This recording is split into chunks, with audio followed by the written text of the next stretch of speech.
Hey, folks. Thanks for joining in. I'm Bob Foster with the Hoboken Historical Museum, and you have tuned in to Hoboken Talks.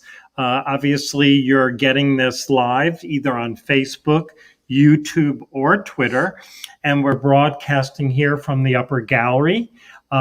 And we have a great guest tonight, but I also want to credit Rand Hoppe, who is our producer director of the series. And again, this happens every Thursday at 7 p.m. Again, our guest today is Victoria Moyeno. You may not know Victoria, but you will know her after the program or throughout the program. And just to remind you that you can go on to the YouTube channel, YouTube Live, and you can text us with questions, which will be curated, and Victoria will try to answer them. And I would say we're Spanish and English on this. Maybe we'll stick with English. Okay. We prefer English. I won't be able to help you with Spanish, but I made an assumption there. And Victoria, welcome to the show. Thank you so much for having me. I'm really honored to be here. Well, we're so lucky. And just raise your Hoboken Talks mug. We just got new mugs that were designed by Rand, who did the graphics for the show. And this is really to show you that we have a plexi partition between us, so we are doing the social distancing thing. I'm just going to start by saying that the reason we've really asked you to be on the program is that I do know you, not super well, but I know you.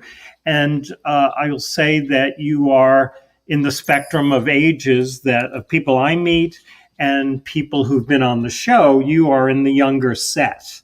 And since I've known you for a year or two now, I've noticed that you are one of the younger folks who really, really loves Hoboken and has a real sense of history. And I'll say that over time, one of my fears is that I could say I've been mentored by older folks and have gained a love of Hoboken. I wasn't born and raised here, but you just have that jazz of you love Hoboken. And my fear has always been that, who's going to continue the tradition, not just the museum, but just the love of Hoboken. So I'm going to start off by asking, where do you get that from? Oh, man. I mean, I'm born and raised in Hoboken. I grew up here, and witnessing the history firsthand. It's true. I do have a special love for Hoboken and a really strong sense of pride that I'm from the Mile Square. I mean, it's such a small town, but so many amazing things have come out of it. And my family has created a legacy here that I'm extremely proud to be a part of. So, Hoboken holds a really special place in my heart. So I'm going to push it a little more, but you are kind of an old soul, a young old soul. Yeah. I know that you collect vintage postcards. I do. You like old music. Love. So where's that coming from? Oh, I mean, my love for oldies, 50s and 60s music, the Supremes, the OJs, the Four Tops, the Ronettes, the Spinners. I could go on and on. That comes from my grandmother, Nellie Moyeno, who many people know. And I can recall, as a little girl, she would just turn up, the Supremes, and we would just, whatever we were doing, we could have been eating, we could have been watching TV, we would jump off the couch and we would just start dancing and singing our hearts out to oldies or Southside music. So, and the postcards, I mean, my mom was a collector. She collected a lot of things, and I probably picked it up from her. So from postcards to buttons to patches, I don't know. I just have an appreciation for history. And so I like to have, just have something to, Well, I saw that right away, and I just thought, wow, this is an unusual younger person on there. And then just, so you're born in the 90s, the 1990s. 96, yes. And so what are things that you remember growing up? Again, it's not that long ago. I know. It feels like it was a really long time ago. Let's see. I mean, my father, he is a battalion chief for the Hoboken Fire Department, and so he joined when I was just 2 years old. So some of my most fond memories are hanging out at the firehouse. You know, from when I was a toddler, hanging out. He used to take me and put me on the fire truck, to walking home from school, and on the way we used to stop in, my sister and I used to stop in, go upstairs and hang out with them in the kitchen. They offered us whatever they were eating for lunch, and they would crack jokes, and those are really special memories to me. But other than that, um, going, you know with my grandmother to her political events as a very young girl, or playing softball. Really, softball was the main focus of my childhood. I kind of grew up a little strict, so really the only thing that I was able to do outside of go to school was play softball. So that was like a really focal point in my childhood. And who's encouraging you to play softball? That would be my father. It's funny, he grew up playing Hoboken baseball, Hoboken basketball, Hoboken football. I mean, he was just a true athlete through and through. And my grandfather coached him in Little League, and so he wanted me to also go into the sports realm, and I was hesitant, but he threw me right in to the Tigers. He first put me to practice and play with the Hoboken Little League baseball team. I was 6 or 7 at the time, and I was practicing with them, and they were like 9, 10. And after a few practices and stuff, he was like, yeah, maybe I should put you into a softball because they are hitting the ball a little too hard. So my first softball team was the Maxwells, coached by Tommy Lakowski. And I just continued playing softball from there. Hoboken Housing, Stands. Mike and Juliet was a daily show in New York at the time that sponsored us, which was a big deal at that time. And then later, my father sponsored our team, the Moyeno Gals. Moyeno Gals. Yeah. How many gals were playing? Oh, probably 12 or 15 girls on the team. And do you still have that shirt? I do. Okay. I have all the jerseys. If you ever want to donate one to the museum of the Moyeno girls, I love that. That'd definitely be pretty cool. Yeah. And you're wearing. What are you wearing? You're wearing a sweater that has a big H on it. What's the story behind that? Yes, this is my grandmother's sweater. So she also, she was born in Jersey City in Margaret Hague, but she was raised here in Hoboken and attended Hoboken High School, of course. And this sweater was purchased later on when she was working for the Board of Education, but it was inspired by the 60s style. So it was when she was in school, but she actually purchased it later on and gave it to me. So I'm lucky enough to have the sweater now. Gotcha. And, so you're saying you started playing hardball? Is that right? Yeah. So I started baseball, then softball, and I was the youngest on the team. I don't know how I was put on a team with girls that were like 3-4 years older than I was, but that's how it went. And the youngest and the smallest. And I continued to play Hoboken softball all the way until high school and in high school as well. And after Tom Lakowski, Vinnie Johnson was my coach all those years. I played for recreational softball, and then I played RBI travel teams. And Vinnie Johnson was the coach, and we were able to travel all over New Jersey, New York, Minnesota, Pennsylvania. So I was lucky enough to be able to do those types of things. And I played in high school. And later in college, I played a season in D3 softball. So it's been a big part of my life. So, when we talk about women's baseball, which is hardball, we always think of Maria Pepe here in Hoboken. So she's kind of 70s when, that court case went up to the Supreme Court in New Jersey and was a big deal. The last number of years, I think, Maria has gotten her due, shall we say, and there is the Maria Pepe League, which is hardball, women's tournament, which is probably put on hold because of the pandemic. Right.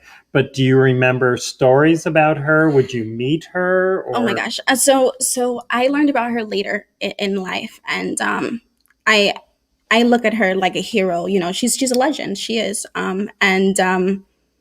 I'm so grateful for what she did. And I love that nobody could tell, like, if she was a boy or she was a girl. She just went out there, and if they figured it out, they figured it out, you know? But she was good enough to play amongst them. And if it wasn't for her, I surely wouldn't have been able to play with the Hoboken Fire Department Little League team. Sure. So it was because of her that I was able to start my baseball, softball journey. So I have not met her. And I hope one day I can meet her, because Okay, we'll try to she's a local forge hero. that Yes. introduction on there. Please. And hopefully the Maria Pepe League, which is kind of an East Coast league, will come back when I'm things sure. are better for that. Yeah. So, as you mentioned different family members, a lot of people might not know some of the credits from your grandmother, Nellie Moyeno. Can you talk? And she was such a big influence for you. You must Sure. have been very proud. She still is a tremendous source of pride for me, for my sister. She has such a legacy. We're here. I just have to point out, Valerie Huffnagel, real champion for the museum, is saying, "Girls rule." She's got the Hudson County accent in there. Love it. And a big shout out to Valerie. And Evelyn Suarez Moyeno. That's my stepmom. Hey, Ev. And she's saying you're doing great. And my godmother. Your godmother sends a big heart. Okay, so a lot of Moyenos out there. Yes, there are a lot of us. But I'm gonna interrupt though. So when you get together for a christening or some sort of event, how many people are in the room? Pre-COVID. Yikes! I would say, if you know us and you know our family, our parties and celebrations were a bit legendary. I mean, everything was, hosted at my grandmother's house on First and Jefferson. And we would have, it didn't matter if it was a birthday, a christening, anything, a graduation, at least 100 people. Really? At least 100 people. And it wouldn't just be all family. It would be Hoboken people. Like, they would walk past somebody that my grandmother knew or my dad knew. Hey, come over here, come eat. Like, we're celebrating here. So it would just be whoever was walking past would come into the house. Sure. And, but my grandmother. It almost makes me weepy. The good old days. Yeah, I know. I can see it in your eyes too. Yeah, it was. It was a lot of fun. And we were talking about your grandmother. Yes. So she. Oh my gosh, she's done so much. It's almost hard to remember, but I'll try to do her justice. So she started. I guess her political career started in Hoboken High when she ran for student council and classroom representative.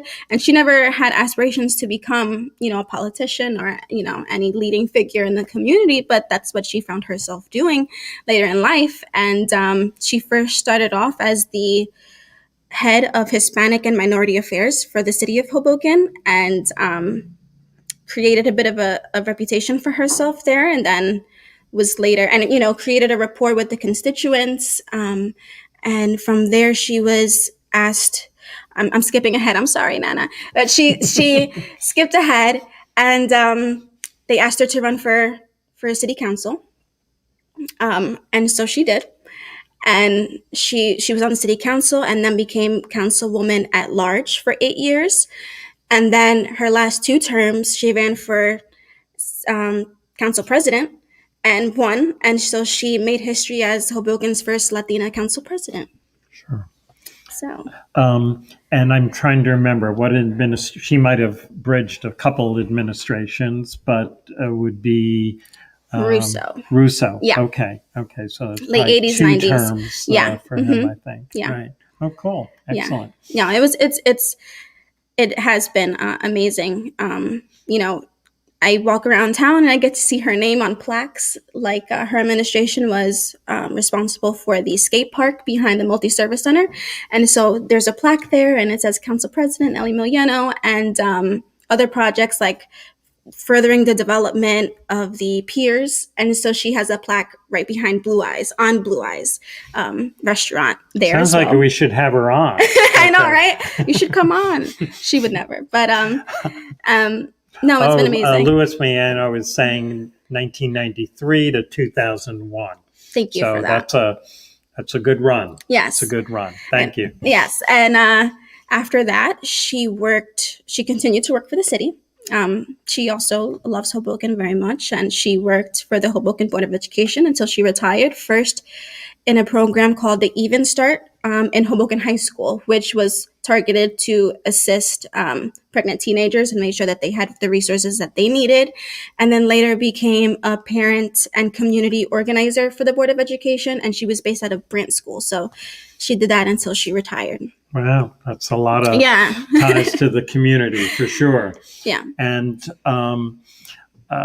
tell us a little bit about other members of your family. Sure. My father is a battalion chief for the Hoboken Fire Department, and he still is. He still is. Right. Yes, he still is. He's active. And we couldn't figure out if he was the first or the second Latino battalion chief in Hoboken's history. We may hear about it. I know. It's one of the top 3 for sure, which is so amazing. But he did make history as the youngest battalion chief for Hoboken. So, and he's very well known through playing sports growing up, his work. So, yeah, it's been interesting and unique growing up in such a small town with such a well-known family. Sure. And so when you say Latino, are we Puerto Rican? Yes, we are of Puerto Rican descent. Okay, right. Yes. And so I read somewhere in something that Melissa put together, or maybe you put it together, because you also do social media for the museum. Yes. Is that you're 4th generation? Yes, I'm 4th generation Hobokenite, as we say. So who's the first generation? I hope I'm not throwing your No. My grandmother's mother, she came from Puerto Rico, and from Puerto Rico she went to Spanish Harlem. And then from there she came to Hoboken and raised my grandmother, her sister, and their 2 brothers here in Hoboken. So then it was my grandmother, my father, and then myself. That's pretty good. You got the family tree down. Yeah.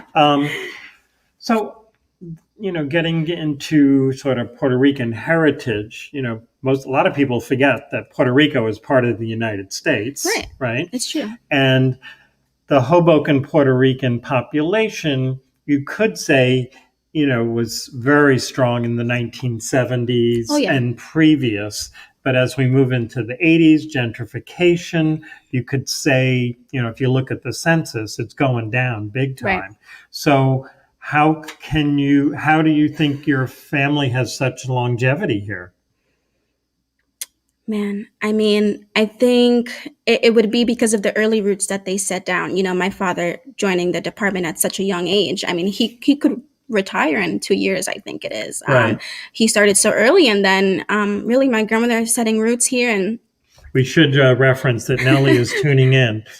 So proud for my first grandchild. Thank you, Nana. Cool. But you were saying we were talking about. So she was lucky enough to purchase a house here in Hoboken on First and Jefferson, right next to what used to be the Boys and Girls Club. Sure. Now it's Ola. Right. So I think, that house has just been like the center of our. I think that's probably true, that if you own your property and think ahead, you want to be in this community. Yeah. That's going to give you permanence. Yeah. And I remember there being a stronger Latino presence when I was younger. My grandmother being, a Latina councilwoman, she represented the city, but really she represented, people of color. And community. It was, the Latinos and the Black community that would come to our house. They would just come over and say, hey, Nell, I have a problem with X, Y, and Z. You think you could help me? And everyone, didn't matter if you were a politician, if you were a constituent, if you were a friend, if this was the first time you were meeting her at her house. That's just the way it was done back then. Everybody had a seat at her table. So that's pretty cool. Yeah. Think of all the layers of separation that are in place now so that you really can't do that. Right. It's unheard of. No, I know. It's completely unheard of. It was crazy. You never knew who was going to be at our house for dinner, Right. But I do remember that stronger presence or things like the Puerto Rican Day Parade, where my father won Bombero de Año, which is Firefighter of the Year.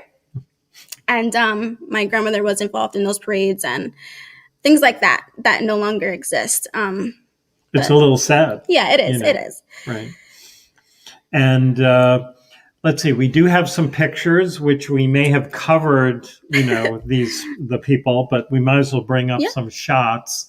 And we're starting somewhat chronologically, and we'll see you probably in your early days. Yes. And you have to tell people that's you. Yes, right? that is me. That's me in a fire truck. So this happened all the time. I mean, regular kids had the playground. We would go to the firehouse and play in the fire truck, and put the suits on and stuff like that. And amazing memories. And which firehouse was he associated with? Oh, he's worked in every firehouse, but now that he's a chief, he works in the headquarters, which is on 2nd and Jeff. Sure. But I think this was taken in the 14th Street firehouse. Right. And moving forward. This is me in my grandmother's house. I attended Hoboken Catholic Academy for 3 years, and then transferred to Wallace School and attended Wallace until 8th grade.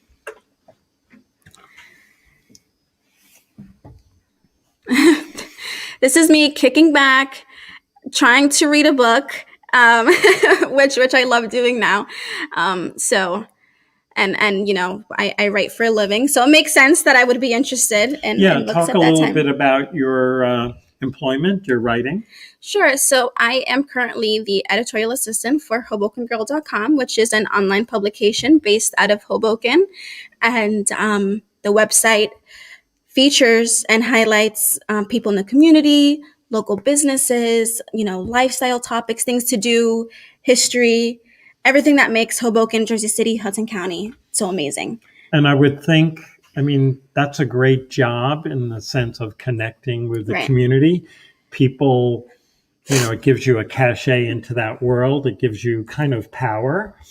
People, if you just called them and said, hey, tell me about your business, they would think you're selling something or whatever. And now they're like, oh, Hoboken Girl, thank you for calling. Give you their time.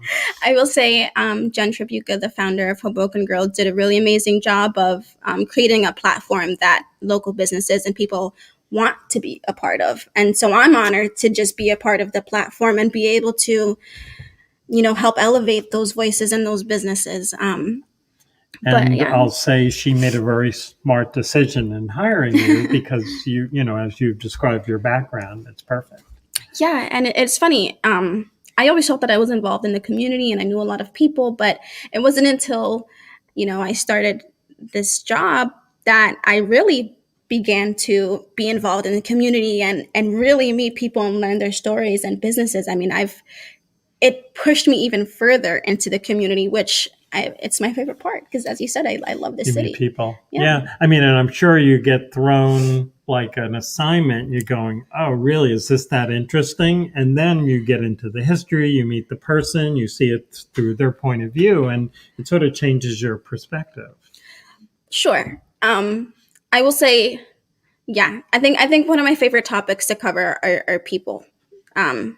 I love being able to tell their story, whether it's short or long, Hoboken resident, or you moved here and you just started a business during COVID. It's amazing. And you're kind of representing the city in a way too, by putting the spotlight on them. So I think it's absolutely cool. Yeah. I should say that I'm Rand, if you could just put the full screen on again with us. Okay. Oh, this is the one. Sorry. So we did want to just highlight why we chose this slide as our backdrop tonight. Do you want to describe where this is? Not that it needs that much describing. Sure. So this is Washington Street.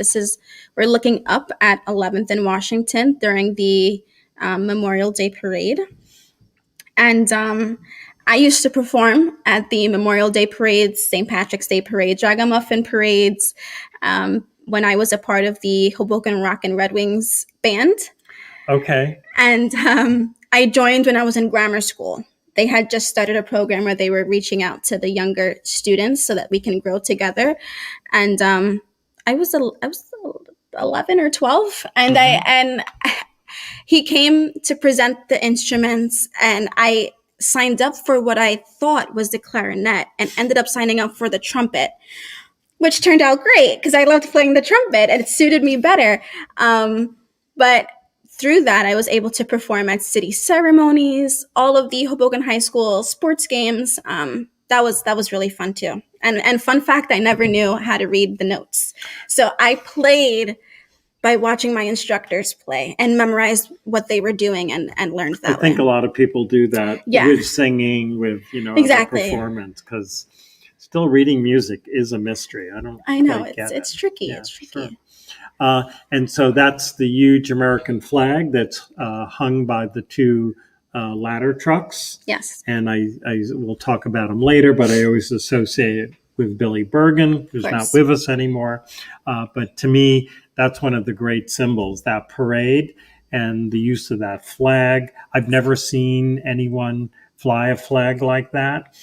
There's always the big flag on the George Washington Bridge, which is pretty cool, but this is in Hoboken. That's iconic, and the museum always would march in this parade, and you knew you were near the bandstand when you saw this flag. Exactly. And I do have the image of Billy Bergen folding it up at the end of the night. The flag is huge. And then it's massive, he would put it in this like little pouch, right? Must have been nylon. And I go, how's that flag get into that pouch? Exactly. Yeah, cool. Okay, we're going to go back to some of the images that you provided us with. And this is just me hanging out in my grandmother's house. We're just getting a little older. Yeah, exactly. On there. Cool. Aha. So this is me playing for Maxwell's, my first softball team in the Hoboken Little League field, and I'm pretty sure this is softball. This is a softball game. Yeah. Do we see a ball? I'm not sure, but you would know from your Maxwell's experience. Exactly. So is that Maxwell's the bar and club, or is it Maxwell? Yeah, it was a restaurant. Yeah, it was the restaurant. Yeah, that sponsored us. Okay. I was thinking Maxwell House Coffee. I know. That would have been cooler, but yeah. Anyway, so this, yeah. And this is me in high school. I attended Hudson Catholic, and I played softball there as well. You are ready to steal. I am. I was. And this is me. I'm the little one in the middle looking at the camera. Gotcha. I don't know what parade this was. And you always say, I'm the little one. I was always the smallest and the youngest. Easy to spot. This is probably the Memorial Day parade because he was holding the American flag. This was the ceremony to mark the opening of the Hoboken Cove Boathouse, the beach, the little beach there. Yes, the beach. Yes. That was the opening of the beach. So I'm the one with the white sweater. Oh, so that's Maxwell Place in the Maxwell background. Place. Yes. Okay. Yes, exactly. Not the club. No. Okay. Not the coffee plant. And, Go Hawks. Okay. We got a triad here, which is fine. So what's going on in the top? Oh, we got them individual. Thanks, Rand. So this is my grandmother Nellie at one of her ceremonies. It looks like she's in front of Sinatra Park, right on the pier. I think probably, yeah. And her administration was involved in the park establishing Sinatra soccer field. So there's it makes Melissa sense. Chiming in. Short girl power. Yes, story of my life. It. So your height is? Oh, I'm 5'1". 5'1"? Haven't grown much. Okay, you're probably taller than Melissa. Really? Just kidding, Melissa. Okay. But this is my grandmother presenting. And she took me to a lot of her ceremonies as a baby, as a toddler, as a young kid. And one of the funniest, actually, my mother told me when I was uploading this photo that this was the day that the governor at that time was here to mark the opening of the park. And my grandmother was holding me and she was like, oh my gosh, she's so cute. Can I hold her? And she picked me up and I threw up all over her beautiful outfit. So, whoa. Things like those that. Those are creds. Those are credentials. Yeah. So who accepted your spray? Was it the governor at that time? Yes, wow. She was a female. I don't remember her name, but lots of things like that. Like I guess it was Christine Whitman. Probably. Yeah, I think she'd be our female governor. Yeah. Cool. So, Excellent. and the first council meeting that my grandmother chaired as council president, she had, and I know this because I saw videos of it. She just like called out for me, "Oh, that's my granddaughter," that like old school pride, like yeah. And I crawled over the table in the meeting and sat on her lap. She chaired the entire meeting with me sitting on her lap. And there was no spray problem. No, not that time, good. fortunately. Okay. But, good. These are the things. Yeah. No, that's a great moment. Yeah.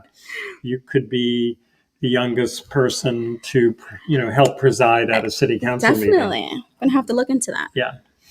And this is my grandmother and my father. This is when he was sworn into battalion chief, I believe, based on the white hat. I'm pretty sure that's the battalion chief ceremony.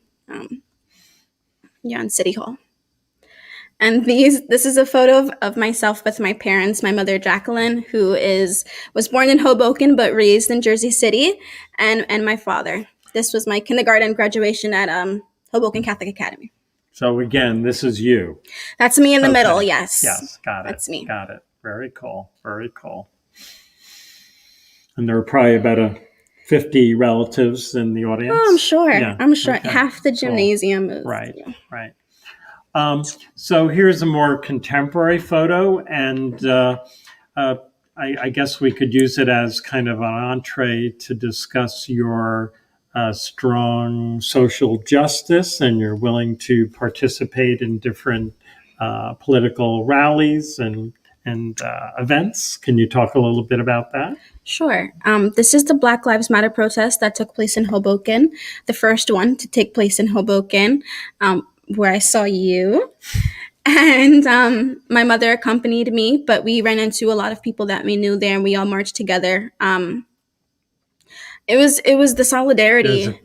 Who's Evie? Evie, that's my aunt. Oh, cool. That's and hey, Smarties. You want to say hi? Hi, Smarties. So several no degrees of separation, relatives and friends are chiming in. Yes. Thank you, everyone. But it was what it took for us to get there, to march in those streets. It was sad, but seeing us all there unified, and it wasn't just Hoboken residents. They said 10,000 people strong. And when I spoke to people that were there, they were from New Jersey, all over New Jersey, New York. They had come over because they heard that this was going to be organized. So it was really amazing to see people come together and lend their voice to, a movement as important and vital as this one. I just have to say, it was an amazing day. It was. And being a resident here since the 80s, I could only think of one day where I felt so, proud to be in the audience. And that was when Mayor Vizzetti won his election and people took to the streets. And this, although very different topics and so on, but you just felt like this is history. Something amazing is happening here. Absolutely. And, but this was in Hoboken, so that was kind of made it probably double special. Oh, absolutely. And it was. But you've also participated in other events. Yeah. So over the years, I have attended different marches and gatherings, protests in regard to immigration reform, reuniting families at the border, women's rights, gun control laws, all sorts of topics. I definitely try to show up for these causes and these movements as much as I can. I'm not the one leading it. There are other people that are really doing the hard work of getting it started. So if I could just be there, and support and talk to people about it and keep the conversation going, I think that it's important for me and for everyone to lend their voice to causes like these. Right. I will say that I do meet more and more younger folks who are politically active. Yeah. And I'm always, it always makes me feel good.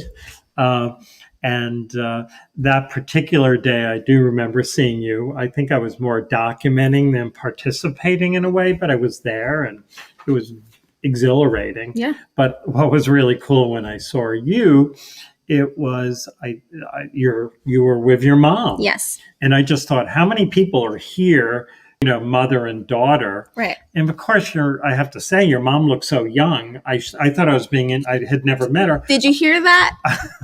You better believe I thought it. I was being introduced to your sister, and you were just pulling my leg. No, And that's what pretty people cool. usually Pretty think. No, cool. it's special. And she's come with me to women's marches. She's come with me to the gun control marches. So she is, passionate about supporting in any way that she can as well too. So it's nice to share that experience with her. Definitely. Okay, we're hearing from your fan club. This is Kat Lee. This is Titi Bernice. Also, hey, thank you. She's doing good, right? She's doing good. That's my cousin Grace. Don't be shy out there. Who works at Studio 17 in Hoboken. So she's the best esthetician around. So okay. Just saying. Very cool. Yeah. Very cool. Yeah. I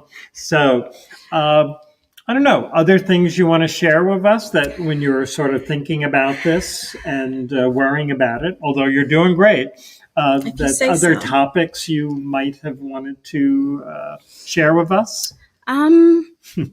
But we should read what Nellie, your grandmother, is saying. I have not stopped smiling since I tuned in from the pride and joy of having such an amazing, loving, caring, smart, and humble granddaughter. Thank you, Nana. I appreciate it. I love you. Okay. Yeah, this is my family. Very supportive. Yeah, they always definitely show up, and but we were just talking about other topics. Yes.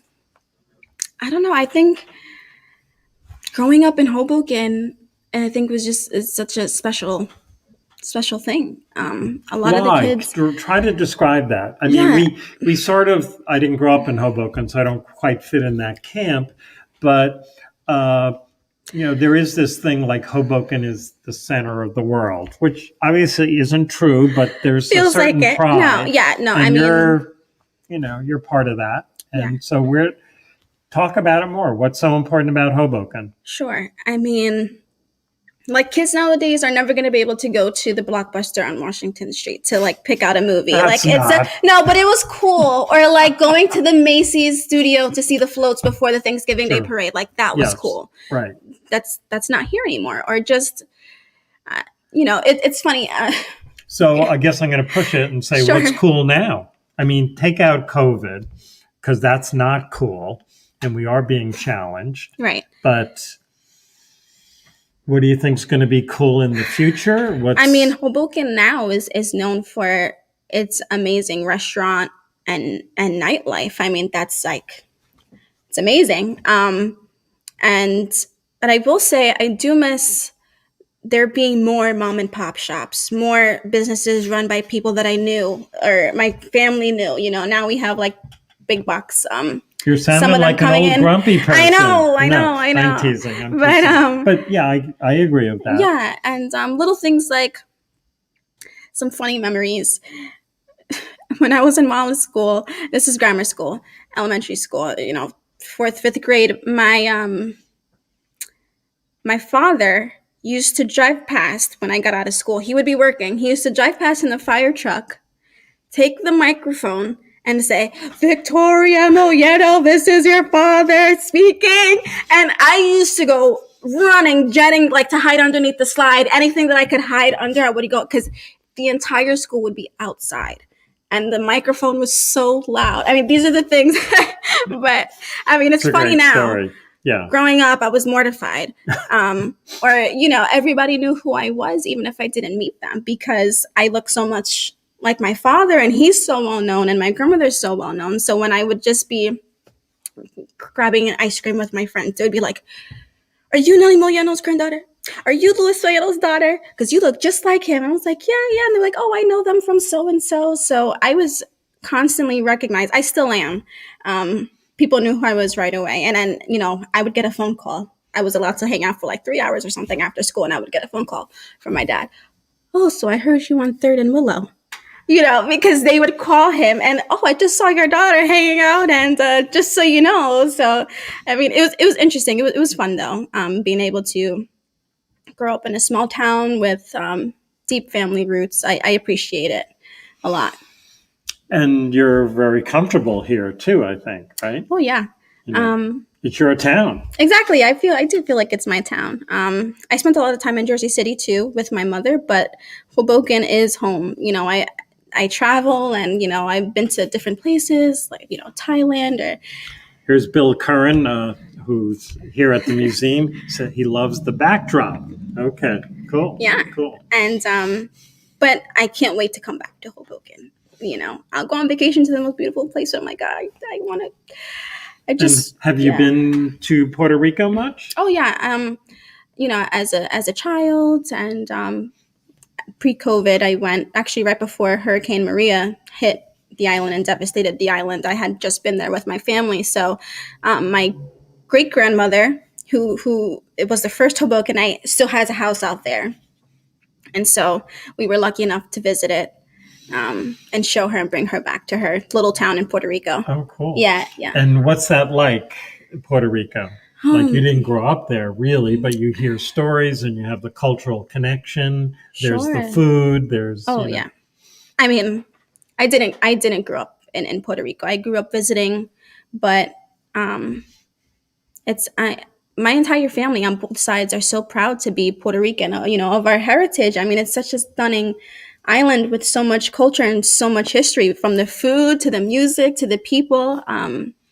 It's amazing. And my grandmother, both grandparents, actually, my mother's mom, who her name is Mita, and my grandfather Julio.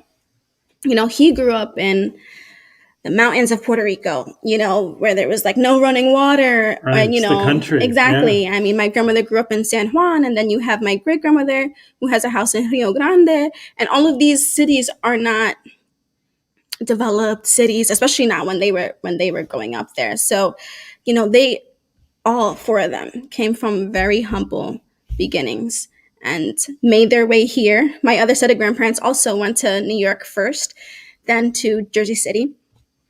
But they started from humble beginnings, and, they worked full-time jobs, sometimes 2-3 jobs, just to, get where they are. And I feel like that hardworking, that sense of hard work is built into our Puerto Rican, or, even just broader Latinx, communities. So we're very proud to be Latino.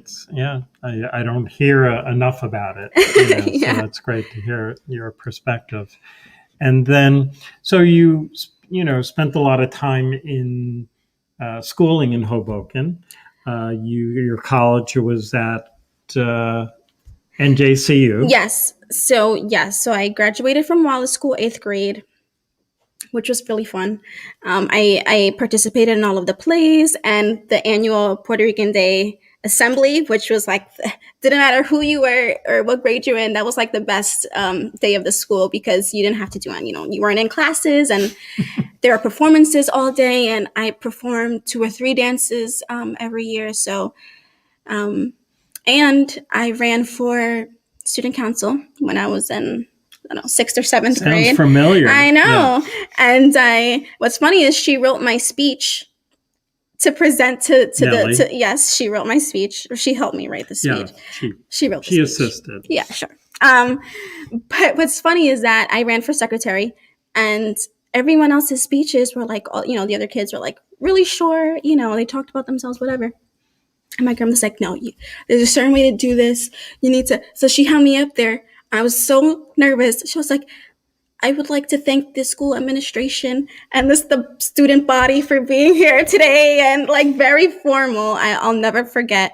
But I did win. And then I attended Hudson Catholic in Jersey City, and then I went to NJCU and graduated with my marketing and management. Let's acknowledge Roger, probably the only non-relative who's checked in today. No, I'm just kidding. Roger says, I tuned in because I like Hoboken history, didn't know anything about Victoria Moyeno, but I can see why her family is so proud. Very sharp young woman. Hoboken is very lucky to have the Moyeno family. Thank you so much. You got to invite him to the next gathering. I know. Yeah. Thank you so much, Roger. I really Sure. appreciate that. That's It's very pretty sweet. cool. So I lost my track on that, but graduated from NJCU, Right. marketing and management degree, and while I was at NJCU, you kind of just breezed by that. So you didn't study journalism, you didn't study No. writing. What was the plan there? Was that like the fallback, but you weren't that focused on it? I never thought I was going to be a writer. I never thought that. I mean, I always enjoyed it, but never thought that that was a path for me. Right.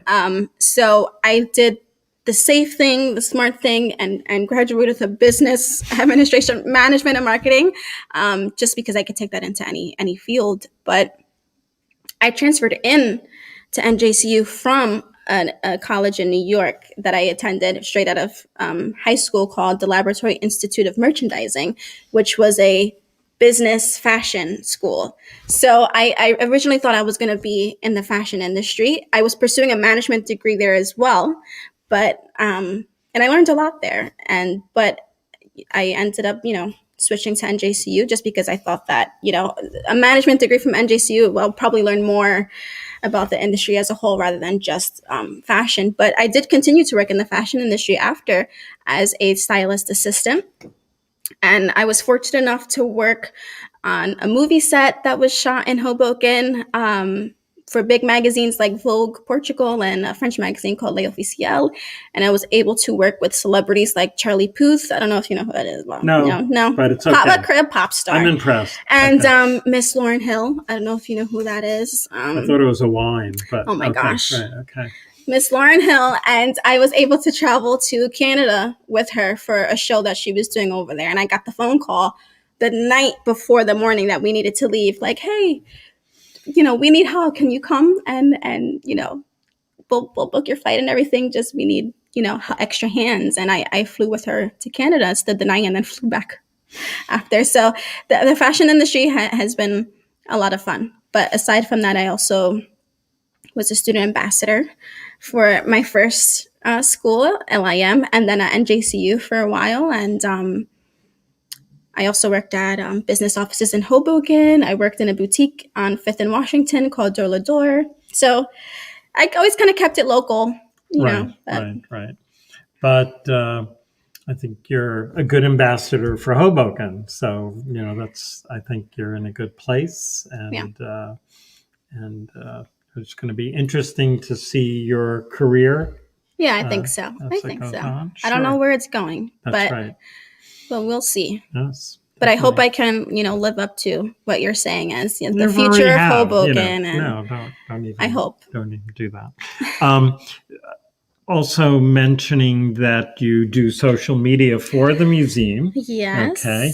And I always have a theory that, the people who are really the movers and shakers in a community, it's the same people who are all over the place. And right. we find that at the museum in terms of like board members and things like that. So it's always interesting to recognize the next generation of movers and shakers. So I think you're on a good path. Thank you. Thank you. I hope so. And I love working with the museum for sure. And the Fire Museum as well. That's right. It's probably how we first met. I think so. And do we have another slide we can put up, Rand? The slide of Billy? That's great. So Billy Bergen is how we met. Yes. And Billy, unfortunately, is no longer with us. Billy was retired from the Hoboken Fire Department, one of the deputy chiefs, I believe. Yeah, at the time. I'm always it's now confused. Equivalent to a battalion chief. Okay, yeah, that stuff I'll never get. But it's no longer a title. Oh, it formally. isn't? Okay. And so Billy, one of Billy's projects was to create the Hoboken Firemen Museum at 213 Bloomfield. And then at a certain point, Mayor Dawn Zimmer reached out to the museum and said, can you help Billy run it? Yeah. And Billy was a little resistant at first. He'd go, what's the problem? I can do it. But, eventually we connected. And so we were keeping that open on the weekend, Saturday and Yes. Sunday. It's been closed since the COVID. And then he called me one day to say, hey, I got this great gal who I think you should hire to help run the museum on weekends. And so that is how we met. Yeah. And Billy, I looked it up before. Billy died December 27th, 2019, which, in a funny way, it seems like a longer time ago, just because of COVID is messing with our head. But on another sense, when I see that picture, it feels like I can hear that voice. Yeah, that raspy. And so, Billy, thank you for introducing Victoria to the museum. And I do associate old Hoboken and the special people in Hoboken with Billy, and in a sense, the continuum with yourself. So that's pretty cool. It's interesting. No, I'm honored to be associated with Bill. It's interesting. I grew up going to the fire museum for the annual Hoboken Fire Department Christmas party. It was always there. So I'm sure we've crossed paths because he was always there. But I didn't get to know him and really meet him until later in life, not long before he passed, unfortunately. And in that short time, we had really become friends. And I really enjoyed his company and his stories. And I met him, got to know him. One day I was just walking past the museum and it just happened to be open. I didn't even realize that it was just open on weekends at that time. I always, it was never open when I had walked past. So it was finally open and I was like, oh, cool. They have postcards. And so I walked in and then he came out and I was like, oh, this is really cool. I used to come here. I was like, do you guys need any help? Like, does this run on volunteers? Like, I would love to help you if you need help. And he was like, yeah, we could definitely, use the help if you want to come. And I was like, yeah. And then that's when I said, my father works for the department. He was like, who's your father? And I told him, he goes, I know Lou. Like, I've known him, forever since he started working. He goes, oh my God, I can't believe you're his daughter. You have to, I'm going to call Bob and you have to come and you have to work here. So he was just so warm and welcoming from the very beginning. And on my first day, he surprised me with hot chocolate and donuts, some Dunkin' Donuts. And we sat, it was just the two of us the entire day besides the visitors. And he would just tell me about his life in Hoboken and his department. And we would just share stories about my perspective of growing up in the department. So I knew him for a short while, but I'm certainly glad that I got to know him in that short time. Nicely said. Nicely said. So I think we're kind of wrapping up. Okay. Did you have a good time? I did. I think I was a little more anxious than I needed to be. Yeah, definitely. So you'll be glad when it's over. Okay. But I think it was really good. So I do want to mention that we do this program every Thursday at 7 p.m. I think we've done about 5 or 6 programs. They are archived on YouTube on the museum's channel, shall we say. Past interviewers have been John Kahn, Danny Schott, Jack Silbert, Mark Singleton, Leah Luskoff, and Chris Lopez. And our hosts, I'm the host tonight, our hosts change. So Bill Curran, one of the main folks at the museum, has been doing interviews. Rand Hoppe, who is our producer, has done interviews, and like the full auteur to do both and then to moderate. And then we'll be bringing in Jack Silbert. I believe next week he'll be introducing Karen Kuhl, and we have some good programs. So it's been fun to focus on individuals. Yeah. We've never done this type of program. I'm going to say that COVID has brought it out, that it's a way to connect. And we love having this plexi panel so we don't have to be masked. Yes. And that's one of the freeing moments of having a conversation with someone, is that you don't have to wear the mask. Definitely. And I really welcome, ideas for guests. So if you have ideas, we'll definitely consider it. And we will probably continue to do this until we run out of people. Yeah. But then we'll just recycle, Exactly. So it's kind of cool. And we'd like to give a special shout out to our sponsors. And one of the primary sponsor is in memory of Donald Shackett. Donald Shackett made, shall we say, a very nice donation to the museum in his estate planning. A lot of people say, I'm going to donate to you guys. And we usually don't, we somehow miss that opportunity. But this was one that was followed through. That's amazing. So thank you, Donald. We think of you. And then, of course, Applied Companies. I'm associating that with Michael Barry and Joe Barry. They have been very generous to the museum with our donated space. So want to give a big shout out to them. And so this is it. And can we just do one more shot of Victoria and I? We're just going to tap our mugs. Cheers, so anyone who appears on the show is a guest. And there is no real compensation except these jazzy mugs. No, it's my honor to be here. I need no compensation. Thank you for asking me to do this. It's really an honor. Okay. Thank you. Good to know you. Cheers. Okay. Likewise. Say goodbye to all the Moyenos out there. Bye, guys. Thanks for tuning in. Love you. Okay. Thanks.